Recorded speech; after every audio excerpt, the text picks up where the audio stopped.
Hello, and thank you for attending today's webinar, Reimagining Member Experience, from White Glove Service to Streamlined Prior Authorization, presented by Fierce Healthcare, Usher, and Empirics Health.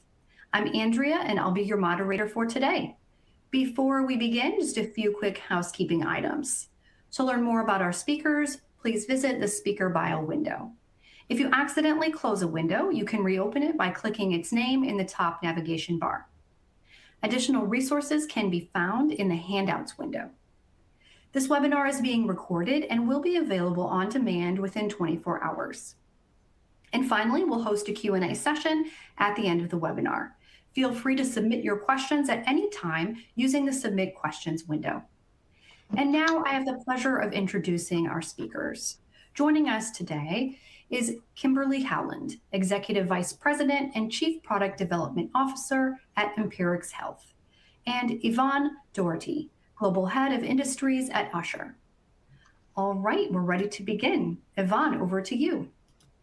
All right, thank you so much, Andrea. Thank you so much to Kimberly and for everyone for being here with us. So we're really excited today to get into this topic. We're going to cover pharmacy benefit management, and other healthcare evolution to meet today's rising demands.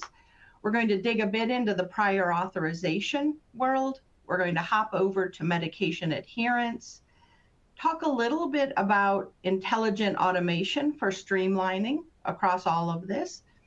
We're going to show you a couple of demonstrations, and then we'll get into some key takeaways and best practices, and then the Q&A. So excited to get started on this. The very first thing that we're going to get into is the overall evolution that the healthcare industry is going through. And Kim's going to give us some PBM lens to that to meet a lot of changing demands. The communications around this for all the constituents involved in this complex ecosystem are really important to consider here. So we're going to jump right in, and I'm going to hand it over to Kim to start off with where Empirics has been focusing on this. Great, thank you so much. So I want to just start off with a little bit of definition around the problem we're trying to solve. It really shouldn't come as a surprise to anyone who's familiar with healthcare that the US is not what I might classify as an incredibly healthy population. About 60% of our citizens have a chronic disease, and 23% of adults are on 5 or more medications chronically. So this is expensive. If we think about what is happening with spend on prescription medication, it's increasing. That's compounded by the fact that as we look over the last 10 years, there's been a higher proportion of new medications being approved that are specialty medications, and these are very expensive. I think the average is about $300,000 a year. So when we look at what's happening with spend on pharmaceuticals or prescription drugs, we're estimated to hit over $860 billion per year by 2028. So that's the problem, is that there's this big cost in medication spend or pharmacy spend that is continuing to grow, and some would argue is a little bit out of control. So if we think about pharmacy benefit managers or PBMs, originally they were designed to provide that oversight into formulary management and try to control cost, right? If you can negotiate lower costs on preferred medications and steer members to those medications, you can try to control costs. Unfortunately, the way we did that was through rebates, and that model has created some misaligned incentives that we believe is helping to drive some of this cost escalation. And so I'm sure everyone's very familiar with what's happening in PBM reform today, where we are looking, or the government and the society is looking at these costs and how to control them. So if we just step back, Empirics Health was founded about 11 years ago now, and built on a model to bring clinical pharmacists and pharmacist oversight more tightly back into the PBM model. if we think about inpatient care, so if you're a patient in the hospital, it's really the only place where you have complete visibility into every single medication that's going to that patient, because the patient is a captive audience and the nurses are delivering the medications. And in the hospital setting, you have clinical pharmacists that are doing that medication review, making sure that the regimen that patient is on is appropriate. And what Empirics Health wanted to do is to bring that inpatient clinical pharmacy oversight to the outpatient setting. So we created a model that we call medication optimization, or MO. And what this means is that we look at the medication regimen across a population of patients and optimize it to control costs. And so the way that we do this is we ingest all of the historic pharmacy claims, medical data, industry benchmark data, as well as all of the data that we've generated doing this for over 10 years. And we create an indication of how much money we might be able to save our clients based on optimizing the medication regimen of their population. And we not only create the savings target, we actually will guarantee our clients that we can deliver this type of savings year over year. So we call that our most savings model, and we actually provide that guarantee. So a client will onboard with us, and we use our Clinically platform to then run our PBM services. So that's adjudication, prior authorization, and our clinical review, our population health model. And we do what every PBM does, which is, adjudicate claims and do prior auths where necessary. But we also take it a step further, and our population health engine was built on top of the Johns Hopkins ECG model, and 10 years of proprietary rules, algorithms, technology, machine learning layered onto that, where we can identify complex patients that may need that additional clinical oversight based on a constellation of therapies that they're on or conditions that they may have. And we have teams of clinical pharmacists that will review that with that patient, their regimen, and identify opportunities to optimize what medications that member may be on. I want to be very clear, we don't change prescriptions. The physician always has control over the prescription, but we collaborate peer-to-peer with those physicians, and we can often present to them information that they may not have had when making that prescribing decision. As far as this country has come with data interoperability, it is still very hard for all prescribing physicians to have all information at their fingertips when they are making prescription decisions. So about 64% of the time that we engage with a clinician with a recommendation for a change, that clinician follows our recommendation and that change is made. So we really believe that we are doing our part to support clinicians in the model where we are ensuring that members are getting the right medications to promote the healthy outcomes, but doing it in a way that also promotes a lower cost of overall pharmacy benefit for a population of patients. The alternative, if you want to think about controlling drug costs, is you just don't allow access to a whole swath of expensive drugs. But our feeling is there is a place for almost every medication, and it's really making sure that you can afford to use those expensive medications where they should be used by controlling the population as a whole. Go to the next slide. So it was very important to us that as we are delivering our services to our members and our clients, that we are providing a white glove service to members. I don't think if you ask the normal person on the street whether or not they love their PBM, if they know who their PBM is, they'd be like, yes, I love my PBM, it's great. And we really wanted to provide this clinical oversight, this very high touch member experience, and have the members feel like they are supported and enjoy the interactions. We always talk about providing that Disney level experience in the PBM space. So if we want to do that, so we've already got this extra work that we are doing to provide this clinical oversight, and now we want to create this extra work of making sure members are supported every step of the way through their health journey. That you either have to employ a lot of people or start thinking about how you can use automation.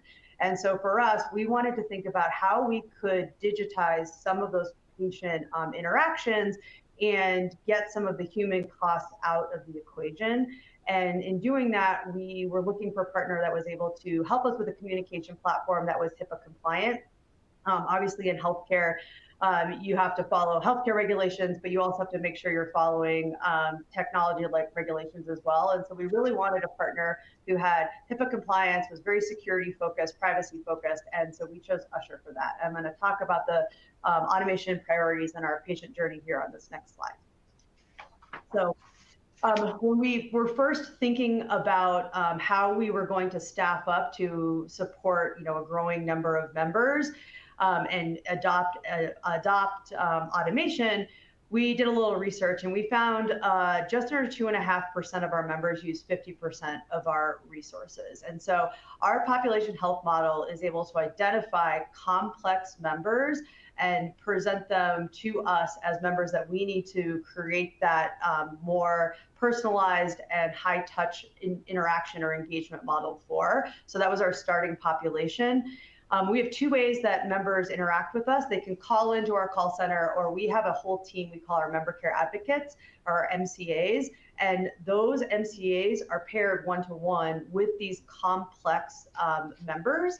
And we use technology to welcome those members into our MCA program. So we send them a text via the Usher platform and welcome into the MCA platform and give them the opportunity to get a phone call or schedule a time for a phone call from our MCA team where we say, we are going to provide to you this extra support. So that's the initial campaign that we developed, is just welcoming members to this program that we have. We then, once they are in the program, we do regular outreach to them and make sure that their questions are being answered. They understand the reason they're on the medications that they're on. If there are changes, they understand why those changes are being made. And then we started to develop adherence journeys for them. So making sure we're supporting members in being adherent to their medications, right? Adherent members are healthy members. And then the next thing that we did along the way is to create prior authorization notifications, and we'll dig into both the adherence and those prior authorization automations a little bit later. With every interaction, we provide the member opportunity to provide feedback, and that's how we learn and make our digital engagements better for the member and better for us. Great. Thanks so much for covering that. And we're going to shift gears and just go a little bit deeper into prior auth, the reality and the impact that it's having across the ecosystem. So I have been in and around prior authorization from the prior auth company side, from the plan side for many, many years. I've never seen such an intensifying need to balance costs, compliance, experience excellence, and the outcomes. It's just, such an interesting and complicated balance, and a lot of people are in the mix. So really, Kim mentioned that the government is getting involved on the PBM side. The government has also gotten involved on prior authorization. There are federal regulations, state regulations for transparency, turnaround times, interoperability.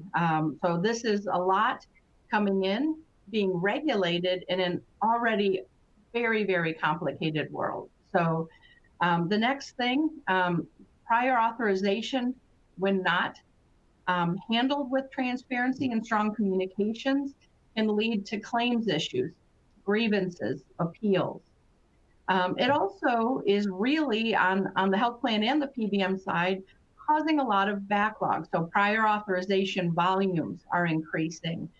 The teams that are handling the prior auth, clinical and non-clinical, are just getting bombarded, and they need some relief. They're handling too many things live that could be automated. So we're going to just go back a little bit into this topic and get a little bit more into how companies are solving for this. So one of the number one areas that can improve this and support all of those pressures is supporting prior authorization communications differently and utilizing all available channels. And this is not just for members. This is for members, providers, This is for the downstream entities, using the channels that you can get to them with and giving really timely, really transparent, really supportive communications across all the constituents. And then for everybody, simplifying and hand-holding as much as possible until processes are complete. And that's a lot, but this is really a summary of what needs to happen in order to meet all of the demands that are hitting prior auth right now. The required outcomes are improved processes, improved communications, reduced intake backlog and turnaround times, the reduced time and effort for the PA teams who are really in the middle of getting all of this handled and compliant. Again, improved transparency and simplicity. This is not transparent or simple overall for really anyone involved. I've got the constituents in the middle, members, prescribing, ordering providers, rendering providers, dispensing pharmacies, DME companies. There's a lot of people in the mix here, and this all needs to be improved for all of them in order to really meet goals and regs. So this one is just going into what we are seeing clients doing across the different channels. So with members, with providers, with pharmacies, a lot of print materials and mailers are still happening. There's some SMS texts. There are portals and apps loaded with tons of information, as well as emails. So those are all still part of the mix. And what we're doing is offering a digital channel bridge. So it's the ability to have secure, interactive digital channels for push notifications for anyone who needs to take an action. And then also we have AI agents that are very, very honed for healthcare that can handle inbound inquiries. And those inquiries can come in via voice on the phone. They can also come in via typed inquiries on websites. So I just consider this to be a bridge, and we're going to show you what that looks like. And then we all know there's always a need to get back to live resources. And Kim mentioned this, and she'll show it a bit.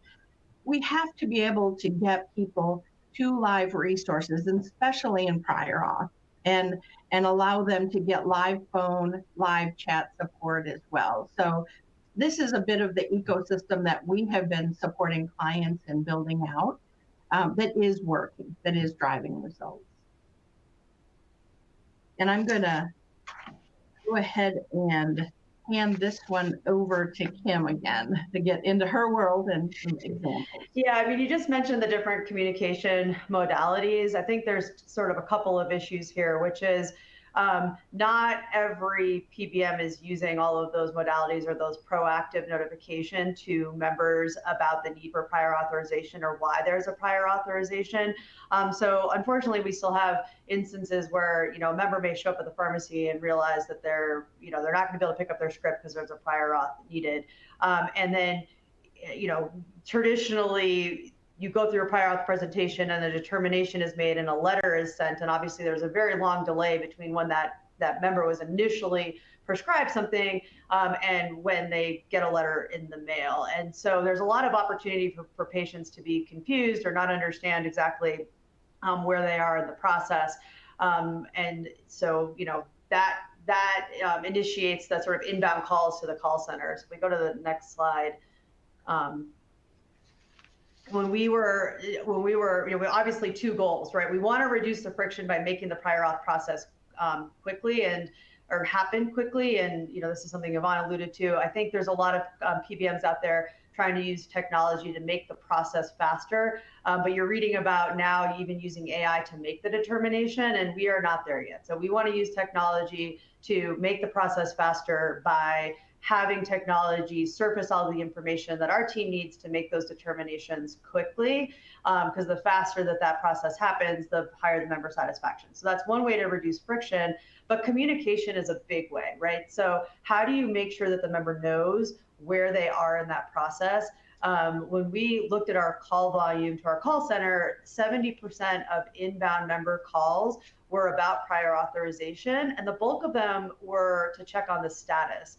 And we have a member portal. I think every PBM has a member portal. There are ways that you can, or an app, ways that you can go and look at that through technology, but for whatever reason, the members aren't always inclined to use that available resource. And so it was very critical to us to find a way to keep those members informed, to provide that white glove service, and reduce the questions on the members' part, not make them have to hold mind share for calling and checking on where things are.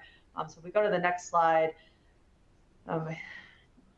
So this is an example of what we've developed, which is as soon as a prescription is been written that requires a prior authorization, we'll proactively let that member know that that drug requires a prescription. If too much time lapses and the pharmacist or the physician has not begun or initiated that PA, we'll let the member know in case there's things that that member can do to get that process back on track.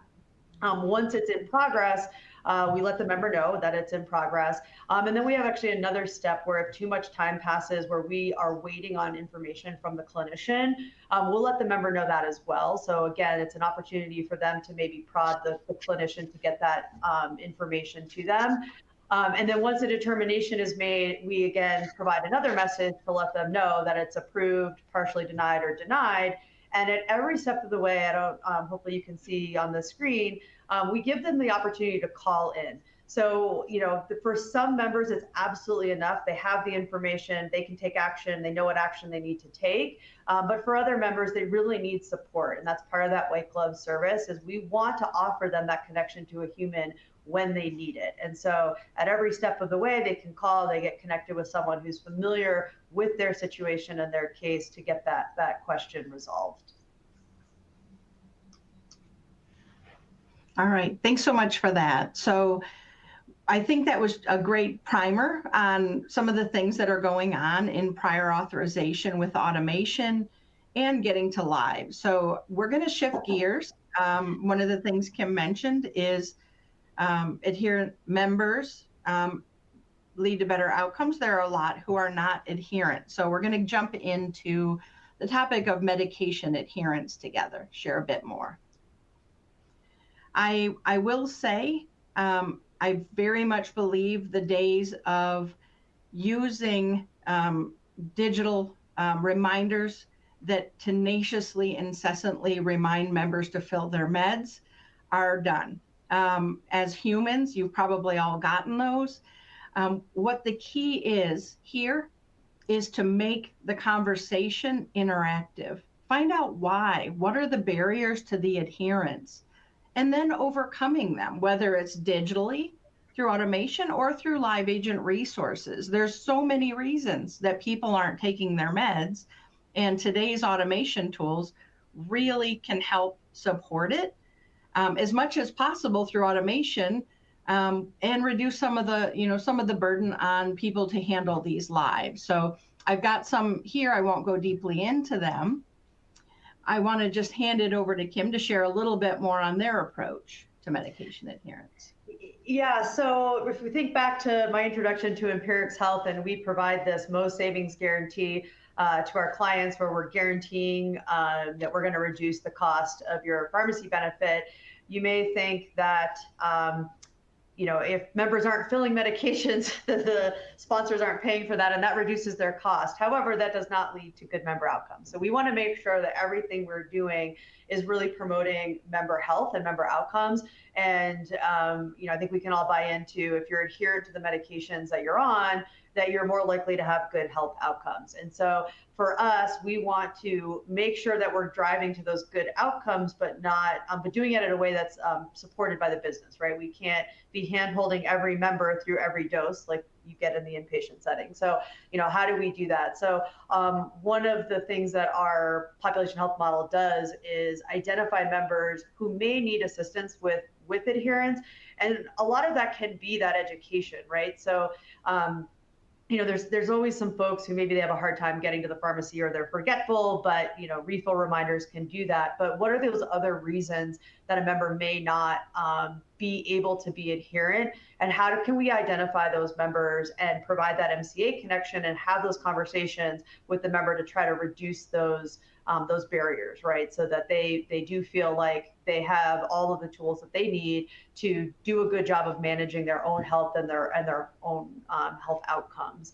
I think we have a quick demo on the next.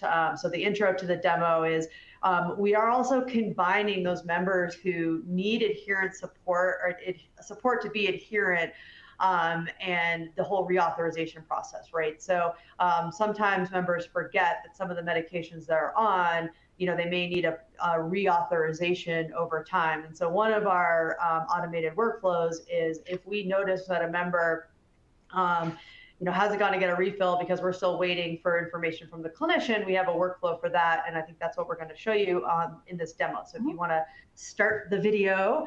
All right. So this is the Usher app, and what you can see here is the member gets an outreach and lets them know to click into the invisible app. So the member, it looks just like texting. We're letting them know that we're waiting for information and give them opportunities to select how they want to engage with an MCA. In the demo you're seeing, they've chosen a phone call, and we give them the opportunity to schedule that phone call. So now we've done a couple of things. We've alerted the member, and in some cases that member knows enough and knows what to do, and they don't need any additional information. In the demo you saw, the member does want live support, and for the member, it worked best to schedule a time for that, right? Which makes sense. You don't want to be dealing with your PBM in the middle of the workday. So that's just one example of sort of using technology to streamline what is getting to a human interaction to solve the member problem. Great, thanks for that. And speaking of streamlining, now that you've seen that, gotten a little glimpse of where the automation can come in, we're going to dig deeper into the streamlining with intelligent automation. So what is it and how is it working? So I will let Kim continue to talk through where they got started and where they are now. Great. So again, we feel like we had developed this really great clinical model and a way to provide that clinical oversight to our clients while not losing sight of that member interaction and that member engagement and that high touch white glove service. But in order to keep being able to do that and both reduce the cost of the pharmacy benefit through the medication optimization, we also have to think about our own operational costs, right? So it became apparent, pretty early on that we were going to need to find ways to use technology so that we could rapidly scale up the number of members that we could support while also having the right number of human staff so that we can support our business as well. If we go to the next slide, I think it's a big summary of our case study here. So again, we know that we want to enable the human interaction when and where the human interaction is the right way to help the member with the problem. And we know we want to make sure that those members feel like there's always that white glove experience. We wanted to solve some of the issues we were seeing with making sure members were supported on their adherence journey, that they were informed with prior authorizations, and they could help themselves through that process when there was help needed, and make sure we had the right feedback loops. But we wanted to make sure we were doing this in a cost-effective way. So again, we were looking for a partner to help us with the technology to be able to put some of this interaction into the digital format. And Usher's Invisible app, with its HIPAA compliance and like the focus on privacy and security, was the right partner for us. And so that's when we built about those journeys, right? Those check-ins, the adherence engagements when necessary, right? So Yvonne made the good point. If you over communicate with your members, eventually they can tune out, right? It's the alert fatigue. So you're really making sure that you're engaging with the members when the members need that support. The prior authorization notification, so members feel very informed during that process and they don't have to worry about it. And then those member feedback surveys. And what we found, the results of this experiment, if you will, of our last journey on member engagement, is that we were able to reduce the amount of heads that we needed while not giving up our high touch model. And it sounds a little crazy, but some of that is just because you're giving the members the opportunity to just schedule a conversation. So if you think about, if you don't have that scheduled conversation, you've got someone making a phone call, getting a voicemail, maybe they get to the patient can't talk then, and they have to call back. So there's a lot of back and forth of waste before you even have the conversation. So we wanted to eliminate that waste and just focus our resources on the actual human-to-human interactions. And we were able to do that. The faster resolution of the prior authorization issues, unfortunately, the process isn't always as smooth as you would like. In some cases, the physicians don't submit all of the data that they need to the first time through, and letting the members be involved in that and sometimes be the one to prod the clinician, we found provided support to get those done more rapidly.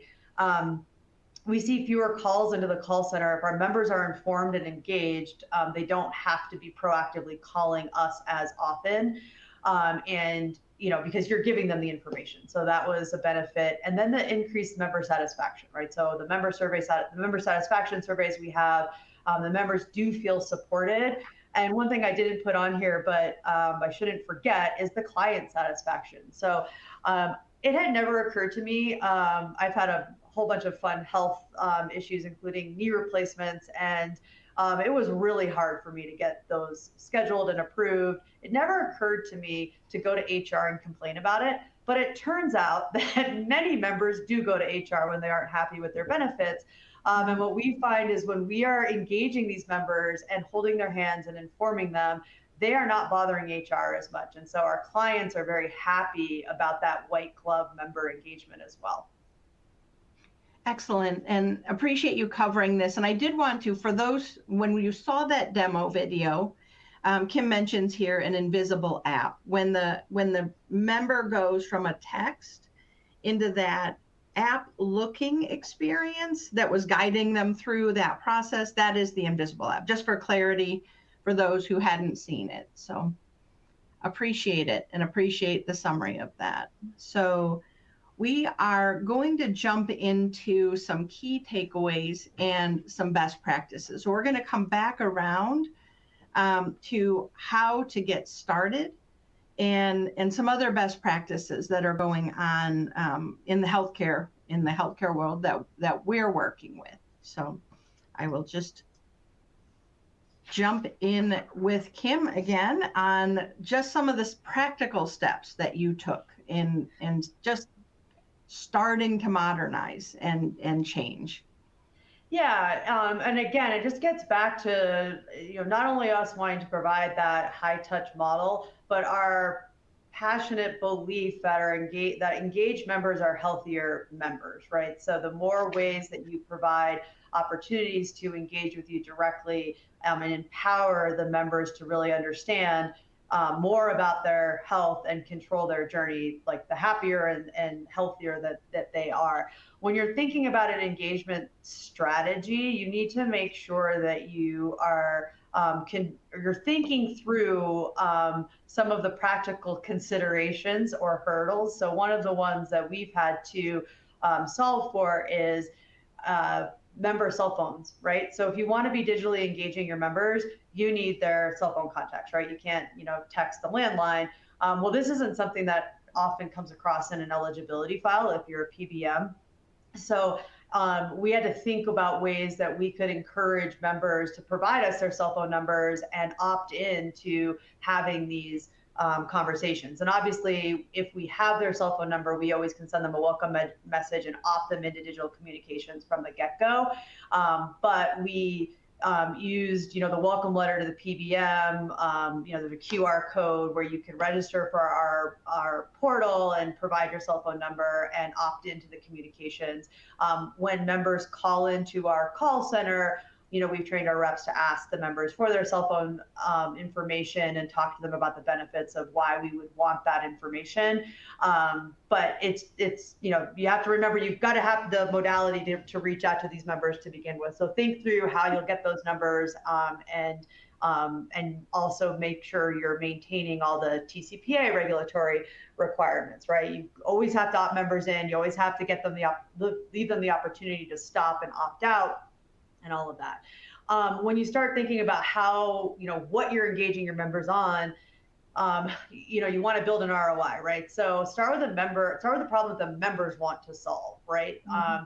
So for us, it was really thinking about all the ways that members were proactively reaching out to us and how we could inform them of the information they were searching for in advance. I think there's other ways that we can think about engaging with members that make our lives better, but if you're not making the members' lives better, then the member isn't motivated to engage with you in that way. So you want to really think through that. And then you want to be realistic. I think, we'll talk about this a little bit later, but no single modality is going to be the best for every member across every use case, right? So you need to always make sure that you are having a way for the member to get to the modality of communication that member may need at that point in time. And you don't make that frustrating, right? So if you think about, if you've called in to get support from an airline recently and they're using an AI bot and they give you example, or they give you the things that you might want to be calling about, none of those are correct. You say something, they don't understand what it is. By the time you finally get to a human, you're very frustrated. I think a very important thing to realize is when you're thinking about that engagement, you never want to create frustration. So you want to create the modalities and the use cases that will resonate with the member, but always give them that option to very easily get to a human if they know they need a human, because you don't want to make that hurdle higher, because that is not a white glove experience. So just remember that, you all may be comfortable with technology. You may think that, you wouldn't need that support, but there are members out there that need that human connection, and you've got to provide it to them. Yeah, thanks for that. And speaking of, where do you get started? Our number one use case for clients looking to get started is helping them fill in digital contact information, email addresses, cell phone numbers, capturing that digital consent to contact. Absolute number one, where we are starting almost everywhere if clients have gaps and want to be compliant, which they all do. So appreciate the examples there. And, that brings me to where to start. You talked about where you started. You started with really, what were your business goals? What did your members need? And looking for the highest priorities. So that is really where all of our clients start. We help them figure out, what do you need to do to meet regs, to put out a new model, to really drive better experiences and outcomes. And you mentioned earlier call drivers. For automation, when you want to reduce live, clinical, and non-clinical people handling things that could be handled with automation, start there. We've started with a lot of clients just looking at their top 10 member or provider or pharmacy calls, and we hone in on that, trying to figure out where can we help. So really start simple. You don't have to solve everything. You don't have to have perfect systems. You don't have to have perfect data. We're working with a lot of clients on crawl, walk, run approaches there. So you mentioned getting people the support they need quickly, accurately, really relevant to them, and show value. This is across the ecosystem with automation. The more you do that, the more you build their trust, the more they will look for you to be able to support them in an automated way later. So that's really important. And then that really is hand in hand with number 3, reinforcing behavior. So these types of communications are not one-way pushes. You saw in the demo what you described. these can help educate, motivate, and actually handhold until the recipient takes the right action. So this is a really powerful new way of communicating and again, building trust, being supportive, getting someone all the way through an important task in moments that matter. And prior auth, I've been there with you on the prior auth path myself. Gone to HR, apologize for that, but it is a very emotional, very complicated world. So we can drive the friction out. Scaling comes naturally. You showed that in your member path.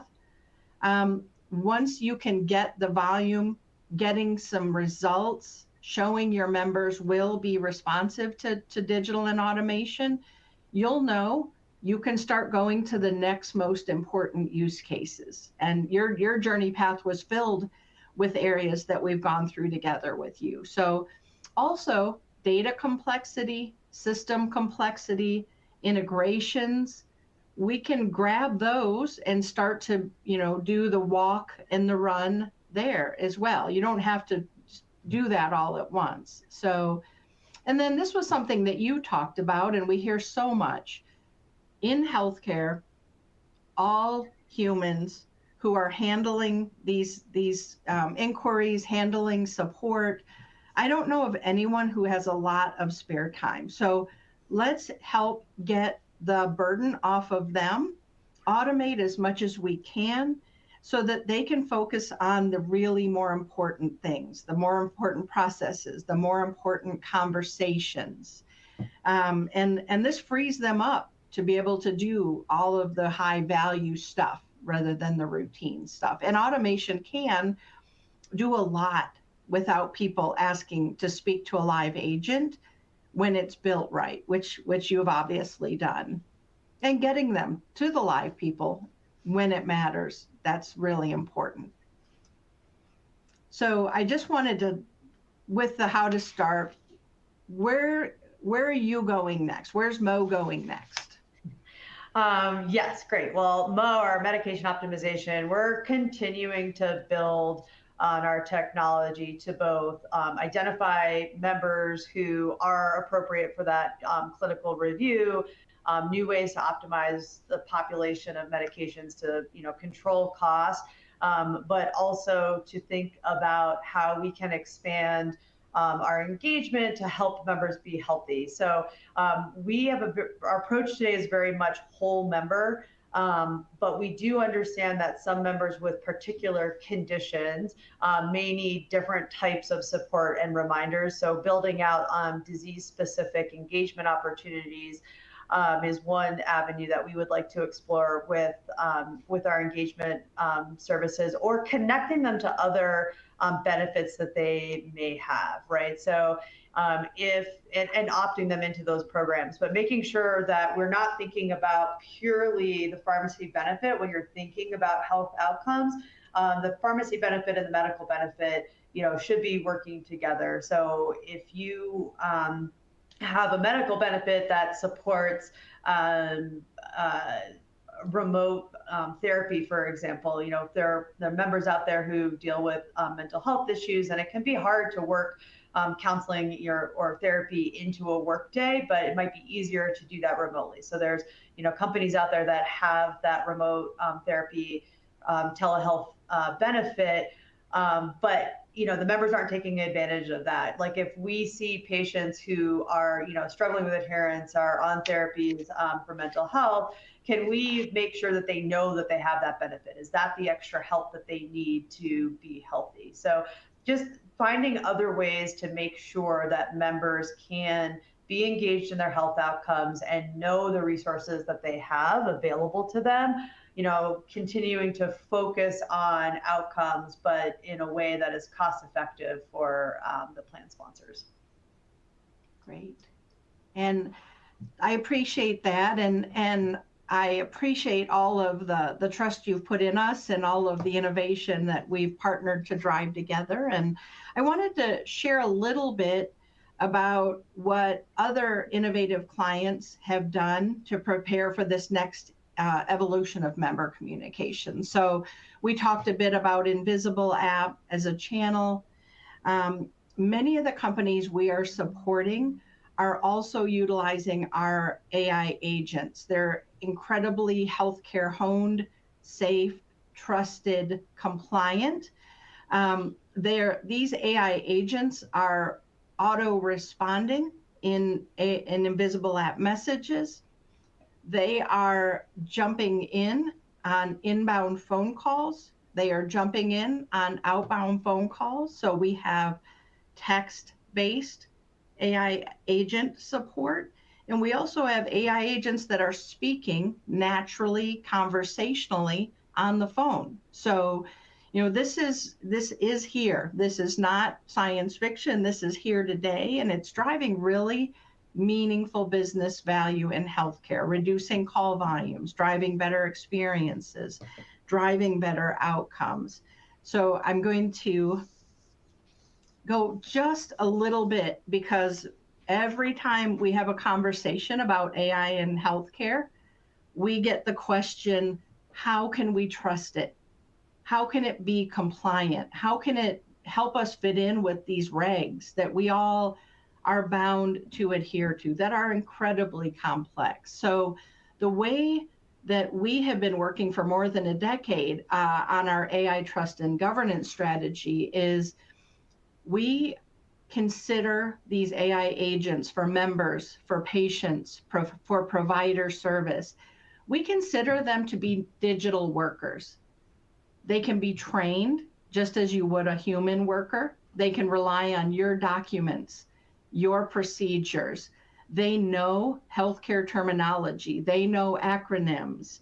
So they can be trained to be incredibly accurate, quick. They know their role. We set what they are to do. They also know what they shouldn't do. That's in the bulleted list here. We build in rules. We build in strong guidelines. So between the two of these, no hallucinations are allowed, no inaccurate answers. There's no appetite for that in healthcare. There's also, if someone needs to get to live from an AI agent, we can escalate that appropriately and immediately. That's all built in when you're training your AI agent. These AI agents are completely auditable. You can see every bit of the conversation, why the agent answered the way it answered. If it didn't have an answer, we can get that back and beef it up so that it can answer. It shows that it's achieving results, and it continuously learns to get better. So very different than probably anything you've seen in the agentic AI space. And really, I mentioned earlier, it can be chat, so text, typing based, voice. People can speak to the AI and the AI can answer. It can be part of the texts, and it can also be omni. So I'm going back to the example, Kim, that you gave. You're on the phone with an airline. Your flight has been canceled. You do not want to get off the phone with that person until you've got your flight.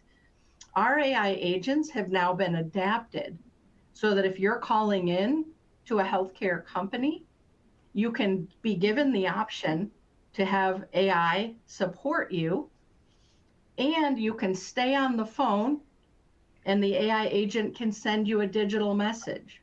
So I would love if my airline did this. I would be so thrilled if healthcare did this, and this is happening. So you stay on the line, say it's you're at the pharmacy, you were just told your plan won't pay for your medicine.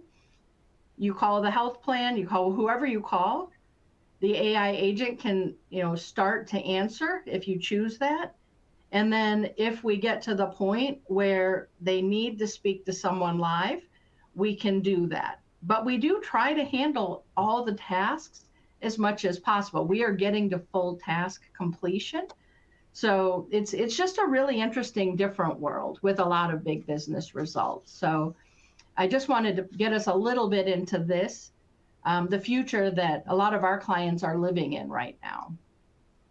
So I wanted to also hit a bit on where we are taking prior authorization communications a little bit further with our AI agents. So we have AI agents that are living on health plan and other client websites. You see that little chat with us at the bottom, that we are powering that.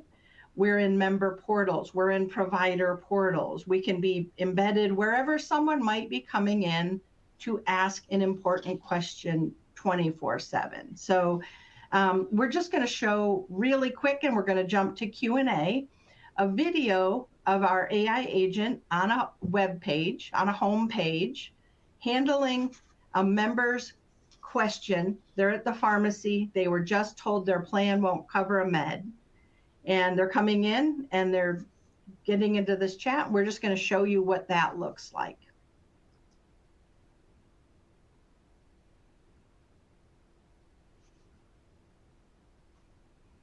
Again, they're coming into the home page on a browser or on their phone. The agent is there. They're able to ask their question. Very natural language. They can speak, they can type it, and the agent will understand and cover it.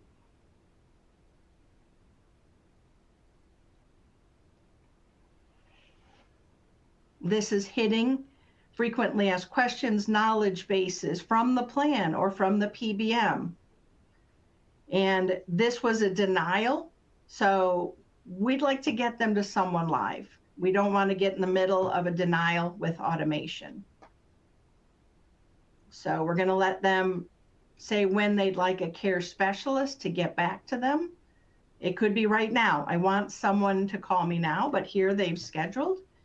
We're going to capture the phone number.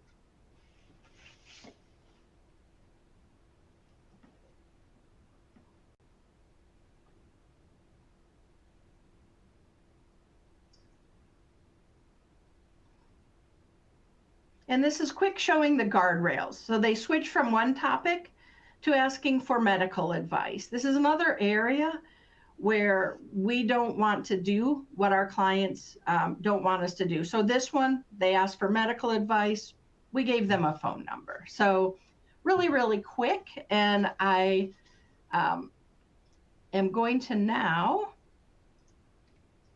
shift us over to Q&A. But before I hand it over to for that, we're getting a lot of questions. I just glanced about whether you will be getting a recording of this presentation as well as the slides. You will. So I'll hit that, and then we'll start going through some of the questions that we have received here. Yes, thank you so much for your presentation. We will move on to that Q&A now. If you haven't submitted your questions yet, please do so, although we do have a lot of questions to get to already. We'll jump right in then. So for our first question here, what are the guiding principles for differentiating communications for members? I'll take that. I think it's important to understand that you need to give the members the option to select a communication modality that works for them. But in general, anything automated, so a text or an email or even an outbound phone call, if it is informational and they know what their next step is, that is a great way for the automation. Versus if it's something very complicated, then giving them that's an area where you don't maybe want to use that automation. But unfortunately, we haven't found a great way to understand which members need that, outbound automated phone call versus a text. It's a lot of member preference. Great. And I'm sorry, there's a flood of questions. So I'm going through and prioritizing them. There's a couple in there, Andrea, if you want to go ahead and grab those while I keep flipping through. Sounds great. Thank you so much, Yvonne. All right, next question here. How do we go about engaging a member who does not want to provide their cell phone? Yeah, so that's where for us, we use our other modalities, right? We do some automated outbound calling, and we'll shift to that if we don't have their cell phone information, or the human calling them to get the information that they need to solve the problem. You can't force people to give you their cell phone or opt in. All right, another question. Do you gain authorization to message the member before you send the initial text? Yeah, that's a great question. I sort of skipped over that, but when members are onboarded to Empiric's Health as part of that welcome packet, we do have information about the member portal, encouraging them to enroll, which many of them do enroll, and as part of that enrollment process, we do get cell phone information and permission to text them, and then we welcome them into the different campaigns after we get that confirmation. The other way we do that is when members call in, our call center is trained to ask for cell phone information and get the verbal approval to send that welcome message. Occasionally, we will work with a client HR team to actually get and opt patients into getting that initial welcome message. Yeah, and I just say this ties back to that slide that I showed with all available channels. We have clients using all available channels, including their service agents and HR, to secure the ability to send them to an Assure engagement where they can give digital consent to contact, and as well as their contact information. And we've got a couple of questions in here about that contact information. So. All right, then let's jump into another question here. How does the AI agent answer questions that it does not have knowledge of? Is it instructed to transfer to a live agent? Yes, that is actually built within, I didn't mention this, but we have a no-code builder that is behind the scenes of everything that's going on. All of our channels are in there. So all of the workflows that we showed for Kim, all of the setup for the AI agent is in there as well. So we can tell it, here are the documents you use to answer, here are systems that you go to pull things. Here are things you do not do. So this is in our guardrail section. You do not answer medical questions. You would direct those to this number. You do not handle crisis situations, get them to 911. This is all just type it in, and really simply, the agent abides by those rules. So I hope that helps. All right, another question. Let's see here. So do you start with an unsolicited welcome text to the member? How does this align with regulations? I can, yeah, go ahead. Go ahead. No, you go. Okay. Yeah, okay. So this ties in a little bit to what we just talked about on how we are complying. We are using all available non-digital channels to be able to get people to opt in. So we do not start with an unsolicited welcome text to the member. We get digital consent to contact. We are TCPA compliant. We abide by all of that. We also include opt-out messaging with every text that we send. So this is fully compliant, fully TCPA compliant, and we have a lot of scrappy ways that we're able to help our clients to be adherent and still be able to successfully digitally communicate. All right, another question, and we're almost to the end of our time here. Are your members receptive to communicating digitally versus speaking to a live agent? We find that, yes, that they're very appreciative of the information they're getting through the digital communications, because we are not restricting them from getting to the live agent. So I think it would be very different if we didn't always have that option in there, but we do provide that option. So, and they are appreciative of that proactive information we're providing. And there are some questions that we're not going to be able to get to, so we can answer those and get those back to people. I apologize, there's a lot of questions in here. So thank you for listening and for your questions. Yes, and that is all the time that we have for today. I do want to thank our speakers for their thoughtful contributions and our audience for joining us today. Like Yvonne mentioned, if we weren't able to get to your question live today, we will do our best to follow up after today's webinar. As a reminder, a recording of this session will be available on demand within 24 hours. Thank you for joining us, and we look forward to seeing you next time. Thank you. Thanks all. Thank you.